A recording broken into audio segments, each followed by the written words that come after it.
Hello guys, आप देख रहे हैं फिजिक्स फर्रे और मैं हूं यश स्वामी। तो गाइस, आपने इस वीडियो पे क्लिक किया है, इसके पीछे कुछ रीजंस हो सकते हैं। फर्स्ट, आपके फिजिक्स में मार्क्स बिल्कुल कम आ रहे हो, मतलब 50 से भी कम आ रहा है। सेकंड, आपके मार्क्स इंक्रीज नहीं हो रहे हो, 100 से ऊपर नहीं जा रहे हो। और थर्ड, ये भी रीज़न हो सकता है कि आप एकदम टॉप वाला स्कोर करना चाह रहे हो लेकिन वो नहीं हो रहा है गाइस, ठीक है ना। तो यहाँ पे खूब सारे बच्चे होंगे जिनके 50 मार्क्स भी नहीं आ रहे हैं, ठीक है। अभी 50 मार्क्स करने में भी, स्कोर करने में उनको डिफ़िकल्टी हो रहा है, मतलब वो लोग अभी एकदम फिजिक्स में जीरो पे हैं। कुछ बच्चे ऐसे भी होते हैं गाइस जिनके 100 मार्क्स तो आ रहे हैं लेकिन सर उससे आगे नहीं बढ़ पा रहा है, ठीक है। 80 70 90 इतना ही मार्क्स स्कोर हो रहा है। और कुछ हो रहा है जो जो बोल रहे हैं सर मेरे को पूरे कंप्लीट मार्क्स चाहिए, लेकिन मेरे को पता हो कि वो कैसे करना चाहिए गाइस, ठीक है ना। तो आपको पता है अपन फिजिक्स फर्रे सीरीज़, फिजिक्स फर्रे चैनल पे मेनली फिजिक्स के बारे में ही अपन बातें करते हैं, ठीक है ना। अपन फिजिक्स के शॉर्ट नोट्स और फिजिक्स के वीडियो एक्सप्लेनेशन, ये सब चीज़ें अपन लेके आते हैं गाइस। तो आज अपन देख रहे हैं फिजिक्स के बारे में कि जीरो टू हीरो कैसे बना जाए, ठीक है। एज ए फ्रेशर या फिर एज ए ड्रॉपर जब अपन स्टार्ट करते हैं अपन जीरो से, तो अपन कोशिश यही करते हैं कि अपन हीरो बने, मतलब अपना सिलेक्शन होए। सिलेक्शन के लिए अभी कम से कम 150 मार्क्स तो आपको चाहिए, ठीक है ना। यदि आप जनरल कैटेगरी से गवर्नमेंट मेडिकल कॉलेज के बारे में सोच रहे हो तो आपको कम से कम 150 मार्क्स तो चाहिए होगा, ठीक है। तो उसको मतलब आपको हीरो बनने के लिए कुछ तो ऐसी चीज़ें करनी पड़ेंगी ना कि जो अभी आप लास्ट ईयर करके आए हो वो नहीं होनी चाहिए, ठीक है। मतलब ये तो हो गया कि जब तक आप अपने प्रोसेस को चेंज नहीं करोगे तो आपके मार्क्स तो बढ़ने वाले नहीं है, ठीक है। तो सर आपने कैसे किया, मैंने कैसे किया अपने प्रिपरेशन के दौरान जिससे मेरे फिजिक्स स्ट्रॉन्ग हो गया, ठीक है ना। मैं वो सब चीज़ें आपको शेयर करूँगा गाइस कि मैंने कैसे कैसे किया था, कौन कौन से मैंने अपने चेंज किए जिससे मेरे मार्क्स इतने बढ़ गए गाइस, ठीक है। तो सबसे पहले देखो, मैं आपको अपने बारे में बता देता हूँ गाइस, ठीक है ना। मैं फर्स्ट ईयर एमबीबीएस स्टूडेंट हूँ अभी RUS medical college Jaipur Rajasthan से, ठीक है ना। मेरा सिलेक्शन अभी एक ड्रॉप ईयर में हुआ था, नीट 2023 में, ठीक है ना। एज ए ड्रॉपर सिलेक्शन हुआ था, मैं कोई फ्रेशर सेलेक्ट नहीं हुआ, विथ 12th या फ्रेशर सेलेक्ट नहीं हुआ हूँ, ठीक है ना।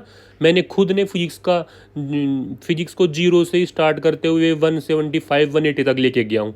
तो मैंने कौन कौन सी चीज़ें की जो आपको भी करनी चाहिए और कैसे अपने को प्रिपरेशन करना चाहिए एक अच्छे तरीके से, ठीक है ना। तो वो देखते हैं गाइस, देखो ठीक है। इन ड्रॉप ईयर नीट 2023 में मेरे ना 660 मार्क्स था आउट ऑफ 720, ठीक है। और उस टाइम मेरे फिजिक्स में 175 मार्क्स आया था गाइस, ठीक है ना। देखो, सबसे पहले मैंने अपनी नीट प्रिपरेशन के टाइम 12th के टाइम में मैंने एग्ज़ाम दिया गाइस, ठीक है ना। 12th के टाइम में एग्ज़ाम दिया मैंने, कोशिश की कि मैं पढ़ पाऊँ अच्छे से, लेकिन आपको भी पता है ना कि मैं नहीं कर पाया अच्छा। जैसा कि आपको मार्क्स दिख रहा है, मेरे को टोटल मार्क्स आया ओनली 350 मार्क्स आया आउट ऑफ 720, 350 मार्क्स आया गाइज। उस टाइम मेरी फिजिक्स में स्कोर था मेरा 57 मार्क्स।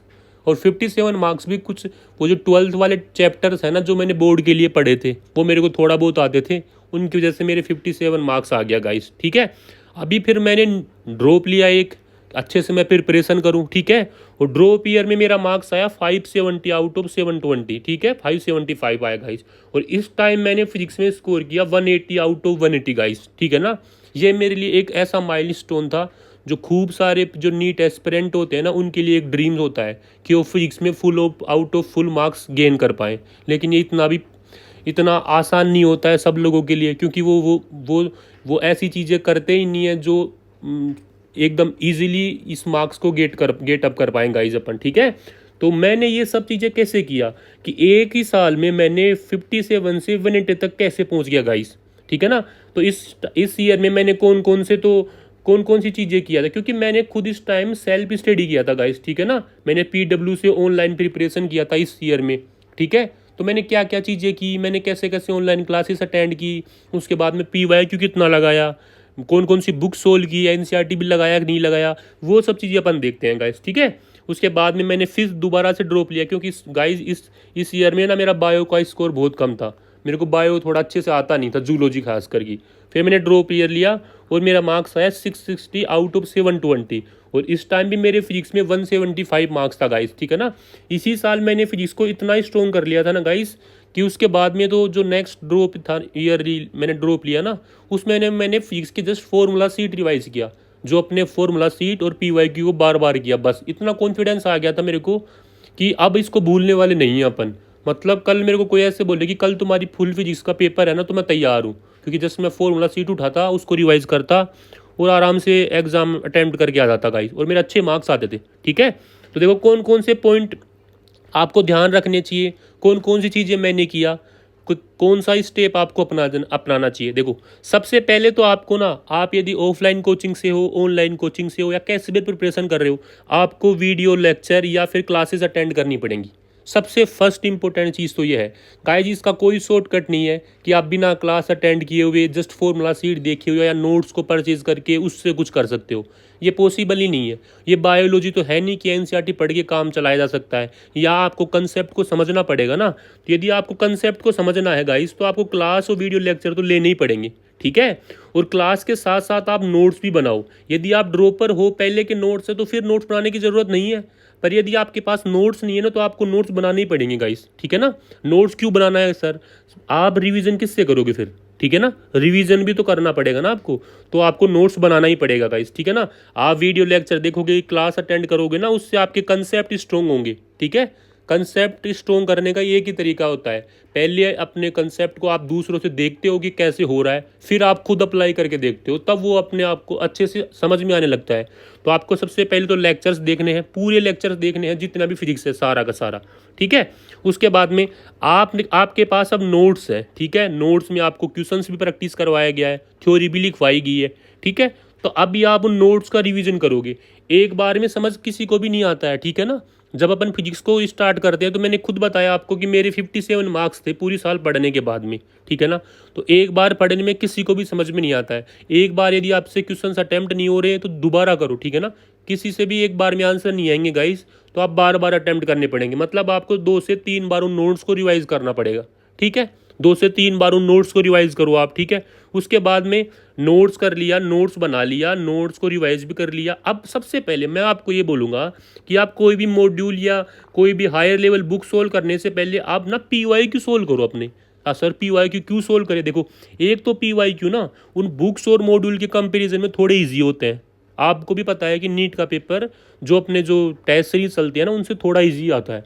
तो एक तो पेपर ईजी होंगे, दूसरा इससे आपका कॉन्फिडेंस भी इंक्रीज होता है। जब आपको पता चलेगा कि आप उन क्वेश्चन को एकदम इजीली कर पा रहे हो जो नीट के एग्जाम में आ रहे हैं, तो आपको पता है आपका कॉन्फिडेंस एकदम टॉप पे जाएगा। और कॉन्फिडेंस टॉप पे जाना ही इंपॉर्टेंट है गाइस। यदि आपके अभी 50 मार्क्स आ रहे हैं तो आपको 60 का सोचना है, 60 आ रहे हैं तो 100 का सोचना है, 100 आ रहे हैं तो फिर 120 का सोचना है, ऐसे इंक्रीज करते जाना है। ठीक है ना, कभी दूसरे से कंपैरिजन मत करो कि सर उसके मार्क्स इतने आ रहे हैं, मेरे कम आ रहे हैं। यार वो उसका फेज है, वो उसको अचीव हो रहा है। तुम मेहनत करोगे तो तुमको भी उतने मार्क्स मिलेंगे। ठीक है ना, तो अपने को स्टेप बाय स्टेप अपने कॉन्फिडेंस को बढ़ाते जाना है, उसके साथ आपके मार्क्स भी बढ़ेंगे गाइस। ठीक है ना, अब देखो PYQ करते समय आपको एक चीज़ अच्छे से ध्यान होना चाहिए कि सर कौन से PYQ मेरे को थोड़े से डिफिकल्ट लग रहे थे। मतलब कुछ PYQ तो ऐसे होते हैं कि जस्ट मैंने फॉर्मूला रिवीजन किया, नोट्स रिवीजन किया, और उससे दम एक बार में ही मेरे से हो पा रहे थे। कुछ ऐसे होते हैं जिनको मेरे को थोड़ा टाइम लगता है या फिर थोड़ा मेरे को डिफिकल्ट सी लग रहा है, तो आप उन PYQ को टिक मार कर लो सर कि ये PYQ मेरे लिए थोड़े हार्ड है। ठीक है, उससे क्या होगा, ये PYQ आपको जब बाद में आप PYQ करोगे ना, तो इन PYQs पे आपका ज़्यादा ध्यान रहेगा कि सर मैं इन PYQ से ही आप अच्छे से रिवाइज कर लूँगा। ठीक है ना, क्योंकि जो ही आपको आता है उसी को बार बार करने से आप PhD थोड़ी ना कर लोगे। जो नहीं आता है उस पर ध्यान देना पड़ेगा ना, क्योंकि नीट में तो दोनों टाइप के क्वेश्चन पूछे जाएंगे आपको। ठीक है, फिर उसके बाद में आपने वीडियो लेक्चर देख लिया या क्लासेस अटेंड कर ली, नोट्स बना लिए, नोट्स को रिवाइज भी कर लिया, फिर PYQ भी कर लिया। अब आ जाओ आप सोल एग्जाम्पल पे। ठीक है ना, मतलब आप कोई भी मॉड्यूल्स पैकेज उठा रखे हो या फिर कोई भी बुक्स है आपके पास में, उन पे आ जाओ। ठीक है, कैसे करना है, आप सबसे पहले टारगेट बनाओ कि सबसे ईजी वाली एक्सरसाइज उठाओ। ठीक है ना, मेनली सारे कोचिंग इंस्टीट्यूट में ऐसा होता है कि A एक्सरसाइज होती है वो NCERT बेस होती है, B थोड़ा इजी होता है, C PYQ वाला होता है और D एकदम हाई लेवल का होता है। तो आप कोशिश करो A और B करने का। ठीक है, C आपने पहले ही कर लिया PYQ के थ्रू, अब A और B करने का कोशिश करो। ठीक है, जरूरी नहीं है D सबके लिए थोड़ी ना होता है, आप A और B करने का कोशिश करो। ठीक है ना, जो क्वेश्चन नहीं आ रहे ना, उनको आप उनका सॉल्यूशन उन्हीं क्वेश्चनों के पास में लिख लो, या फिर आप उनको स्टार लगा के लिख लो, जिससे बाद में जब रिवीजन करना पड़े, कभी देखना पड़े, तो आपको याद आ जाए कि मैंने ये क्वेश्चन उस टाइम कैसे किया था। ठीक है ना गाइस, अब देखो आपने आपने स्टडी कर ली, आपको उस टाइम सारे क्वेश्चन भी हो गए, टेस्ट भी आप दे के आओगे तो शायद आपके मार्क्स थोड़े अच्छे आ ही जाएंगे, ठीक है ना। पर देखो सर, फिजिक्स में सबसे मेन प्रॉब्लम तो ये होता है कि आज तो मेरे को वन डी मोशन का क्वेश्चन हो रहा था, लेकिन जब टेस्ट आते हैं या एक महीना बीतता है उसके बाद में जब रिवीजन टेस्ट सीरीज लगता है तब मार्क्स ही नहीं आते। ये सबके साथ प्रॉब्लम होता है ना। बेसिकली ऐसा होगा, अभी आपको इलेक्ट्रोस्टैटिक्स पढ़ाया जा रहा है, आपसे अच्छे से क्वेश्चन होने लग जाएंगे, आपके मार्क्स भी ठीक ठाक आ जाएंगे, आप पैकेज भी सोल्व कर लोगे। लेकिन जब एंड टाइम में जाओगे या फिर बीच में अभी पढ़ोगे, कभी टेस्ट सीरीज लग रहा है उसी चैप्टर का, आपसे वो नहीं हो पाएगा क्योंकि आप भूल चुके हो, ठीक है ना। आप भूल चुके हो कि कैसे इस क्वेश्चन को किया था, ये फॉर्मूला क्या था सर, ये कंसेप्ट क्या था। तो उसके लिए आपको प्रॉपर रिवीजन करना पड़ेगा ना।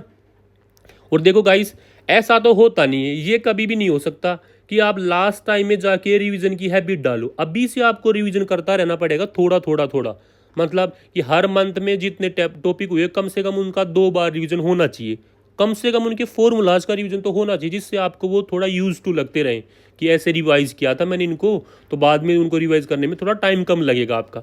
अब देखो मैंने कैसे रिवाइज किया था, ठीक है, मैंने ऐसे ऐसे ये सब कर लिया, जो जो स्टेप मैंने आपको 4 स्टेप बताए वो अच्छे से कर लिया। अब देखते हैं कि मैंने रिवाइज कैसे किया था अपने नीट टाइम के दौरान, ठीक है। एक तो मैंने शॉर्ट नोट्स बनाए थे गाइस, ठीक है ना, शॉर्ट नोट्स, ठीक है ना। शॉर्ट नोट्स का मतलब जस्ट फॉर्मूला सीट नहीं होता है कि जस्ट फॉर्मूला सीट बना लिया। इसमें शॉर्ट नोट्स में ना फॉर्मूला तो सारे आते ही हैं, फॉर्मूला सीट प्लस जो इंपॉर्टेंट कंसेप्ट होते हैं ना वो भी मैंने समराइज फॉर्म में लिख दिया है, ठीक है। फॉर्मूला सीट और इंपॉर्टेंट जो कंसेप्ट है ना उन दोनों को मिला के मैंने शॉर्ट नोट्स बना लिए गाइस, ठीक है। और दूसरा मैंने PYQ किए रिपीटेड टाइम, ठीक है ना, बार बार मैंने PYQ किए, ठीक है ना। और PYQ में भी वही PYQ जहाँ मैंने स्टार मार्क लगाए थे, और जो A और B सेक्शन के वो क्वेश्चन जहाँ मैंने स्टार मार्क लगाए थे, ठीक है। रिवीजन में मैं क्या करता था आपको बताया कि मैंने शॉर्ट नोट्स को रिवाइज किया, और शॉर्ट नोट्स के साथ में मैंने PYQ किए कौन से, जो स्टार मार्क वाले और जो मॉड्यूल में क्वेश्चन थे जिनमें मैंने स्टार मार्क लगाया था, ठीक है। और मैंने तो सच बता रहा हूँ, मैं D वाली एक्सरसाइज तो मैंने की ही नहीं, ठीक है, क्योंकि वो थोड़ा हाई लेवल की आती है। मैं ये सोचता था कि पहले तो मेरे को सिलेक्शन की रेंज में आना है ना, पहले मेरे को 140 मार्क्स लाने हैं। वो D वाली एक्सरसाइज जो हार्ड क्वेश्चन होते हैं ना, कोई भी एक्स्ट्रा बुक करते हैं, कोई SC वर्मा करता है, कोई क्या करता है, वो रहता है 175 से 170 तक, यहाँ तक इसके आगे जाने के लिए उन 1-2 क्वेश्चंस के कंसेप्ट के लिए आपको ये सारी बुक्स करनी पड़ती है। तो मैं सोचता था पहले मेरे को 160 मार्क्स तो लाया जाए, पहले मेरे को सिलेक्शन की रेंज में तो आया जाए, उसके बाद में अपन अच्छी रैंक के लिए सोचेंगे, ठीक है गाइस। तो मैंने क्या किया, जस्ट शॉर्ट नोट्स किया और PYQ किया, ठीक है। अब देखो शॉर्ट नोट्स, देखो या शॉर्ट नोट्स या तो आप खुद बना लो, ठीक है, कि सर शॉर्ट नोट्स बनाते कैसे हैं। शॉर्ट नोट्स में सारे फॉर्मूला लिख लो आप अपने, ठीक है। उसके साथ में ना जो जो इंपॉर्टेंट पॉइंट, जैसे सर आपको लिखाते हैं ना इंपॉर्टेंट नोट पॉइंट है या स्टार पॉइंट है, वो सारी चीज़ें लिख लो। आपको ऐसा लगे कि इस लाइन की बेसिस पे क्वेश्चंस हो रहे हैं, या फिर उस लाइन के बेसिस पे थ्योरेटिकल क्वेश्चन आपके नीट के एग्जाम में आ रहे हैं या टेस्ट सीरीज में आ रहे हैं, वो पॉइंट सारे उस शॉर्ट नोट्स में होने चाहिए गाइस। आप देखो इसके लिए मैंने क्या स्टार्ट किया है, अभी जो अपना फिजिक्स फॉर यूट्यूब चैनल है जिस पे आप देख रहे हो, मैंने एक सीरीज स्टार्ट की है गाइस, सीरीज स्टार्ट। उसमें क्या किया है मैंने, फिजिक्स रिवीजन सीरीज और chemistry revision series, physical chemistry revision series. देखो फिजिक्स में और फिजिकल केमिस्ट्री में ये शॉर्ट नोट्स का फंडा थोड़ा अच्छे से अप्लाई होता है, जहाँ आपको फॉर्मूलाज याद करने पड़ते हैं रिपीटेड टाइम रिवीजन करके। अब आप नोटबुक खोल के तो फॉर्मूला को बार बार रिवाइज करने वाले नहीं हो, और ड्रॉप ईयर में ना मेनली इतना टाइम भी नहीं होता है कि शॉर्ट नोट्स बनाए जाएं, ठीक है। तो बेसिकली आप लोग क्या करते हो, जब आपको बोला जाता है कि सर शॉर्ट नोट्स बनाओ, तो क्या करते हो ना, आप ना PDF या किसी के बनाए हुए शॉर्ट नोट्स को PDF डाउनलोड करके उनको पढ़ने का कोशिश करते हो। आप एक चीज़ बताओ मेरे को, उन लोगों ने वो शॉर्ट नोट्स बनाए थे, वो शॉर्ट नोट्स अपने तरीके से नहीं बनाए थे, किसी ने स्टडी करके शॉर्ट नोट्स बनाए, पता नहीं कौन से सर के नोट्स से उसने पढ़ाई किया, खुद के कॉन्सेप्ट लगा के उसने आपके शॉर्ट नोट्स बनाए। आपको क्या लगता है उन शॉर्ट नोट्स के साथ अब आप उतनी अच्छी तरीके से सिंक्रोनाइज कर पाओगे जितना आप खुद के बना के कर पा रहे हो? नहीं कर पाओगे ना। तो जस्ट PDF तो वैसे ही हो गया कि आपने बुक से कुछ फॉर्मूला सीट खरीद लिया, तो रिवीजन आपके हैबिचुअल में नहीं आएगा गाइस। उसके लिए मैंने क्या किया, क्योंकि ये प्रॉब्लम मैंने भी तो फेस किया जब मैंने खुद देखा ऐसे कि सर मेरे को रिवीजन करना है। रिवीजन करने के लिए मैंने खूब सारे टेलीग्राम ग्रुप से मैंने शॉर्ट नोट्स उठाए, टॉपर वाले शॉर्ट नोट्स, ये वो शॉर्ट नोट्स, हैंड बुक ली, कुछ किया, पर ना मज़ा नहीं आता था। मेरे को लगता था यार मेरे को तो मेरे नोटबुक वाली चीज़ें अच्छी लगती है, मेरे को ना ये याद नहीं होते। तो उसके लिए मैंने क्या किया है, आपको ना पीडीएफ से काम चलेगा नहीं, तो मैंने क्या किया, फिजिक्स फॉर एक यूट्यूब चैनल बनाया। ठीक है, वो मैंने आप ही के लिए बनाया क्योंकि मेरे को फिजिक्स पढ़ने में बहुत मज़ा आता है यार। देख सच बता रहा हूँ, फिजिक्स एक ऐसा सब्जेक्ट है जो मेरे को आता है, बाकी मेरे को रट रट के मैंने अच्छे से याद किए उनको। ठीक है, तो देखो उसमें मैंने क्या किया, आपके लिए मैंने शॉर्ट नोट्स, जो अपने शॉर्ट नोट्स थे ना, जो मैंने अपने नोटबुक में लिख रखे हैं शॉर्ट नोट्स, क्योंकि मैं हिंदी मीडियम से हूँ तो मेरे को वो शॉर्ट नोट्स मेरे को यहाँ पे पढ़ाने के लिए पहले इंग्लिश में लिखने पड़ते हैं। ठीक है, वो शॉर्ट नोट्स और उनको मैं एक्सप्लेन करता हूँ कि सर मैंने ये फॉर्मूला कैसे लिखा, ये लाइन क्या थी, इस लाइन का क्या यूज़ होता है। ठीक है ना, तो शॉर्ट नोट्स प्लस उनके वीडियो एक्सप्लेनेशन मैं आपको यूट्यूब पे प्रोवाइड करवा रहा हूँ। ठीक है, तो आप उससे क्या करो, अभी से उन शॉर्ट नोट्स को देखना शुरू करो। ठीक है, आपको पीडीएफ तो टेलीग्राम ग्रुप पे मिल ही जाएगा, वो या तो आप डाउनलोड करके प्रिंट करवा लो। ठीक है, प्रिंट नहीं करवा सकते तो आप वीडियो देख देख के अपने खुद के शॉर्ट नोट्स बना लो, जो मैंने वीडियो में बताया है वो सेम टू सेम। ठीक है, वो मैंने किस तरीके से बताया वो आप वीडियो से समझ जाओगे। ठीक है ना, उसके अलावा यदि आप कुछ पढ़ने के दौरान कुछ नई नई चीज़ें आपने खुद के फंडे डेवलप करते हो तो वो भी उन शॉर्ट नोट्स में ऐड करते जाओ। ठीक है, तो वो आपके शॉर्ट नोट्स हो गए, जिसको आप अभी टेस्ट, कोई भी टेस्ट देने जा रहे हो उससे पहले रिवाइज करो, कोई भी फ्री टाइम मिल रहा है तो भी रिवाइज करो, लास्ट में टेस्ट सीरीज चलती है तब रिवाइज करो, नीट के एग्जाम से पहले तब रिवाइज करो।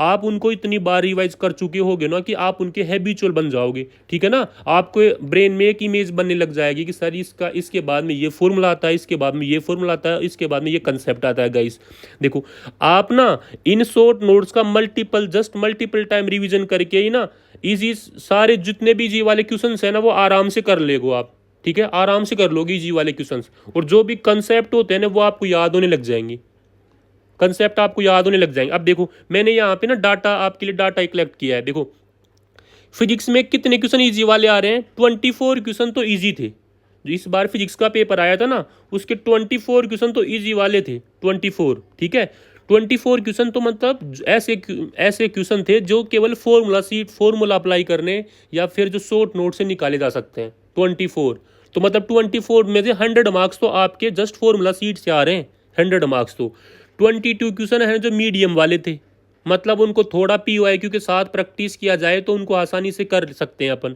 और 4 क्वेश्चन ऐसे थे जिनमें हाई एडवांस लेवल के कंसेप्ट लग रहे हैं। यार मैं आपको ये बोल रहा हूँ, आप मत सोल्व करो कुछ भी बुक पहले, आप इन 4 क्वेश्चनों को जाने दो। ठीक है, 4 क्वेश्चनों को जाने दो तो भी आपके 41 क्वेश्चन बचते हैं ना। 41 क्वेश्चन में 164 मार्क्स आ रहे हैं, 164.5। ठीक है, तो इतने मार्क्स से सिलेक्शन हो जाएगा ना गाइज। तो पहले आप सिलेक्शन की रेंज में आने का तो ट्राई करो, उसके बाद में अपन एकदम टॉप करने की सोचेंगे, फिर अपन इन 4 क्वेश्चनों के बारे में सोचेंगे।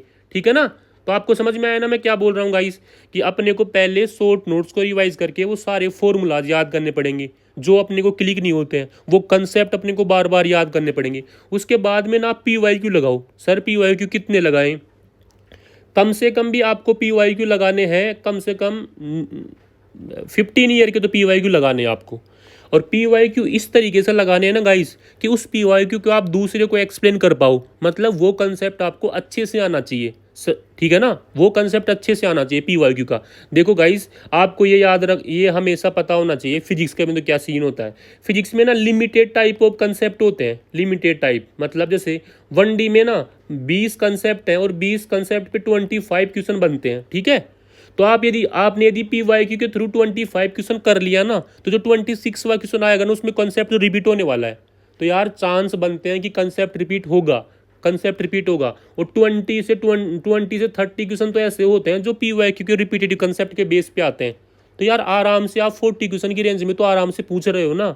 ठीक है ना, जब आप पीवाईक्यू करते हो तो आपको कॉन्फिडेंस भी इंक्रीज होता है, क्योंकि आपको लगता है कि नीट का पेपर मैंने सोल्व कर दिया है तो नीट के एग्जाम में भी मैं अच्छे मार्क्स ले ही आऊँगा। ठीक है ना, उससे आपकी कंसेप्ट क्लियरिटी भी आती है, थोड़े थोड़े करके इंपॉर्टेंट कंसेप्ट आपके कवर में आने लगते हैं गाइस। ठीक है ना, तो आपको मैंने बताया कि कैसे कैसे मैंने क्या क्या चीज़ किया था। मैंने सबसे पहले मैंने क्या किया, लेक्चर देखा, उसके बाद में उसका नोट्स बनाया। ठीक है ना गाइस, नोट्स के बाद में नोट्स का रिवीजन कर लिया। ठीक है। नोट्स के रिवीजन के बाद में मैंने PYQ किए। ये तो मैंने जो डेली बेसिस पे जो स्टडी करना होता है ना उनमें किया मैंने फिजिक्स के लिए, ठीक है। उसके बाद में मैंने क्वेश्चंस प्रैक्टिस किया मॉड्यूल के थ्रू, जो टाइम मिल रहा है उसमें, पर पहले ये किया उसके बाद में क्वेश्चन प्रैक्टिस किया। जब भी मेरे को रिवीजन करना होता था हर वीक रिवीजन करना होता था, तो मैंने क्या किया, शॉर्ट नोट्स को उठाया जो 20 से 30 मिनट में एक चैप्टर को आराम से रिवाइज कर दे रहे थे, और मैंने PYQ किए, वो वाले PYQ जहां मैंने स्टार मार्क लगाए थे, जो आराम से एक चैप्टर को 30 मिनट में रिवाइज कर दे रहे थे गाइस।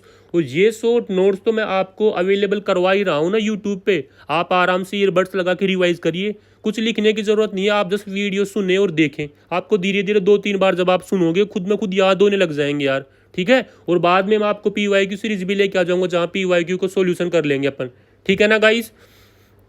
तो देखो, पहले अपन 50+ का सोचेंगे, जिसके 50+ भी मार्क्स नहीं आ रहे तो वो 50+ का सोचो। यदि जिसके 50+ आ रहे वो 100+ मार्क्स का सोचो कि सर मेरे को 100 क्रॉस करना है।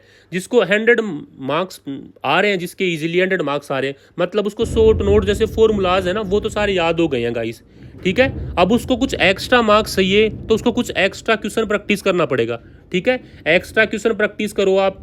एक्स्ट्रा क्वेश्चन प्रैक्टिस कहाँ से करोगे सर, मॉड्यूल में कर लिए, मॉड्यूल की जो NCERT बेस वाला और जो इजी वाले क्वेश्चंस होते हैं ना वो वाले क्वेश्चंस करो आप। आपको एडवांस वाले क्वेश्चन करने की जरूरत ही नहीं है। यदि D वाले एक्सरसाइज आपके मॉड्यूल में है तो आप उसको जाने दो, बस नहीं करना मेरे को, इतना ही जरूरी है। आप 150 तो आराम से स्कोर कर पाओगे ना। आपने यहाँ पे देखा है गाइस कि ईजी लेवल और मीडियम लेवल के क्वेश्चन करके भी आपको कितना क्वेश्चन कर सकते हो। या डिफिकल्टी लेवल के तो 4 ही क्वेश्चन आ रहे हैं ना, उनके लिए थोड़ी ना मेरे को PhD करना पड़ेगा। रैंक चाहिए तो वो 4 भी करो, नहीं चाहिए सिलेक्शन चाहिए तो पहले सिलेक्शन की रेंज में तो आ जाओ, ठीक है। अब देखो, यदि आपको कुछ भी प्रॉब्लम लगता है कि सर मेरे को ये फॉर्मूला समझ में नहीं आ रहा, मेरे को सर इस चैप्टर के पहले शॉर्ट नोट्स चाहिए क्योंकि ये मेरी कोचिंग में ये पहले पढ़ाया जा रहा है, या कोई भी डाउट हो, आपको कुछ भी प्रॉब्लम हो, तो आप यूट्यूब पे वीडियो के नीचे जाके कमेंट्स कर सकते हो गाइस। टेलीग्राम ग्रुप ज्वाइन कर लो, वहाँ पे मेरी पर्सनली टेलीग्राम ID भी मेंशन की हुई है मैंने, वहाँ पे जाके आप मेरे को पर्सनल मैसेज करके भी कुछ गाइडेंस वगैरह ले सकते हो यार। जो जितना मैं आपके लिए कर पाऊंगा ना मैं करूंगा। और बेसिकली फिजिक्स और फिजिकल केमिस्ट्री, क्योंकि ये मेरे सबसे स्ट्रॉन्ग चैप्टर्स में से आते थे, पोर्शन में से आता था जहाँ मैं एकदम आंखें बंद करके करता था सब चीज़ें, कि हाँ ये मेरे को आता था, इतना अच्छे से आता है कि हाँ मैं सर के सामने डाउट लेके भी अपनी चीज़ों पे एकदम अड़ जाता था कि हाँ मेरे को इतना ट्रस्ट है खुद पे कि ये जो मैं बोल रहा हूँ वो सही है यार, ठीक है ना। तो जितना मेरे से हो पाएगा मैं आप लोगों की हेल्प करूँगा। आप यूट्यूब पे जाइए सर, ठीक है, फिजिक्स फर रे यूट्यूब चैनल को सब्सक्राइब करें, वीडियोस देखें, आपको अच्छा लगता है तो लाइक करें, शेयर करें, उससे मेरे को भी थोड़ा मोटिवेशन मिलता है, ठीक है ना, जिससे मैं और वीडियो बनाऊं, ठीक है ना। आपके लिए थोड़ा मेहनत करूं यार। अच्छा लगता है ना कि जब आपका कमेंट देख के मेरे को पता चलता है कि आपके लिए वो थोड़े हेल्पफुल हो रहे हैं गाइस, ठीक है ना। आप टेलीग्राम ग्रुप का लिंक मैं डिस्क्रिप्शन में डाल दे रहा हूँ आपको, ठीक है ना। वहाँ से आप PDF डाउनलोड कर सकते हो सारे शॉर्ट नोट्स की, जो मैंने वीडियो में एक्सप्लेन किया है सेम टू सेम। आपको मैं वहाँ NCERT बुक्स और जो भी मेरे को ऐसा लगता है कि ये बुक्स आपके लिए है, उन बुक्स की PDF अवेलेबल करवा दूंगा। उसके अलावा PYQ कि सर मेरे पास तो PYQ नहीं है, तो मैं आपको PYQ भी अवेलेबल करवा रहा हूँ वहाँ पे, ठीक है ना। और जो भी नीट के रिगार्डिंग जो भी अपडेट्स आ रहा है, ठीक है, वो अपडेट्स भी वहाँ पे मिल जाएगा गाइस, ठीक है। तो थैंक यू गाइस, आप पढ़ते रहिए अच्छे से, ठीक है ना यार। देखो शुरू में किसी के भी मार्क्स नहीं आता है, सबको डर लगता है फिजिक्स से, ठीक है। सब लोग 30, 40, 50 मार्क्स यहीं पे स्टार्ट करते हैं, ठीक है। वहाँ से 100 मार्क्स तक जाने के लिए आपको बस फाइट करना होता है खुद से, कि जो चीज़ नहीं आता है मैं वो ही करूँगा। और आपको तो मैंने बता दिया है ना, समराइज फॉर्म में मैं आपको बताऊँ तो सबसे पहले अपने को क्लास अटेंड करनी है, नोट्स बनाने ही बनाने हैं। यदि आप ड्रॉपर हो और पहले से आपके पास नोट्स बने हुए हैं, उन नोट्स को आपने पढ़ा है, तो नोट्स बनाने की कोई ज़रूरत नहीं है। आप क्लास के साथ में उन नोट्स को रखो और वो जो कॉन्सेप्ट सर पढ़ा रहे हैं वो कॉन्सेप्ट उसमें देखते जाओ, ठीक है। क्लास नोट्स के बाद में नोट्स को रिवाइज करना है सर। रिवाइज इसलिए करना है कि जब क्लास में सर पढ़ा रहे होते हैं ना वो इतनी देर तक याद नहीं रहता, आप उसको रिवाइज करोगे तो आपको कंसेप्ट वो समझ में आएगा, ठीक है। उसके बाद में आप सबसे पहले PYQ करके देखो, आपको पता चलेगा कि वो जो कंसेप्ट सर ने आपको बताया है वो आपको याद भी हुआ है, समझ में भी आया या नहीं समझ में आया है, ठीक है। PYQ से आपके कॉन्फिडेंस भी बढ़ेगा। उसके बाद में अपन कर रहे हैं एक्स्ट्रा क्वेश्चन जो अपन मॉड्यूल से करते हैं, ठीक है। मैं बोल रहा हूँ आपको एकदम एडवांस लेवल के क्वेश्चन टच नहीं करने, ठीक है। आप केवल बेसिक वाले क्वेश्चन करो जो NCERT लेवल के हों, ठीक है। उसके लिए आपको एक्स्ट्रा क्वेश्चंस करने हैं गाइस। आप टेस्ट दो, आप खुद फील करोगी ना कि आपको थोड़ा मार्क्स है ना जो लास्ट टेस्ट से थोड़े इंक्रीज हो रहे हैं, ठीक है। फिर आपका टाइम आता है रिवीजन का कि सर अब मेरे को रिवीजन करना है, तो उसके लिए क्या करोगे आप, उसके लिए शॉर्ट नोट्स वाले वीडियोस देखो, ठीक है ना। यूट्यूब चैनल पे आपको फिजिक्स फर रहे पे सारे पूरे फिजिक्स का और फिजिकल केमिस्ट्री का पूरा सिलेबस मैं कवर करवाऊंगा, ठीक है। तो आप ना वीडियोस देखो, नोट्स बनाओ खुद के शॉर्ट नोट्स, या तो वीडियो देख के खुद के बना लो या फिर पीडीएफ को प्रिंट करवा लो और उसको वीडियो के सामने रख रख के आप देखते जाओ। उससे क्या होगा ना कि वो जो शॉर्ट नोट्स मैंने लिखे हैं ना उनके साथ आप सिंक्रोनाइज कर पाओगे, फील कर पाओगे, रिलेट कर पाओगे कि हाँ ये मेरे शॉर्ट नोट्स है। अदरवाइज तो आपको ऐसे ही लगेगा ये तो जस्ट पीडीएफ डाउनलोड कर लिया है, पता नहीं क्या है क्या लिखा है, समझ भी नहीं आ रहा है गाइस, ठीक है। तो शॉर्ट नोट्स और पीवाईक्यू में वो पीवाईक्यू जो आपको नहीं आ रहे आप इनको बार बार करते जाओ। अरे यार आप खुद बताओ, एक 1D का शॉर्ट नोट्स है, मैंने 20 मिनट में आपको वीडियो में करवाया है, तो 20 मिनट को आप 1.5x पे भी करते हो तो 15 मिनट तो वीडियो करने में लग गई। और 20 पीवाईक्यू ऐसे थे जो आपको नहीं आए, मान लो मैक्सिमम 20 हो सकते हैं जो नहीं आए होंगे, ठीक है। तो 20 पीवाईक्यू करने में कितना मिनट लगता होगा आपको, 20 मिनट वो लग जाएंगे, तो कितना मिनट लगा, 35 मिनट में आप एक चैप्टर को इजीली रिवाइज कर सकते हो 35 मिनट में। और यदि आपको मैं बोलूँ कि आप नोटबुक से रिवाइज करने जाओ तो कम से कम आपको 1 घंटा लग जाएगा, ठीक है। तो ठीक है guys, thank you so much. Please channel को सब्सक्राइब करें गाइस, लाइक करें, शेयर करें। थैंक यू, मिलते हैं अगले वीडियो में एक नेक्स्ट चैप्टर के साथ।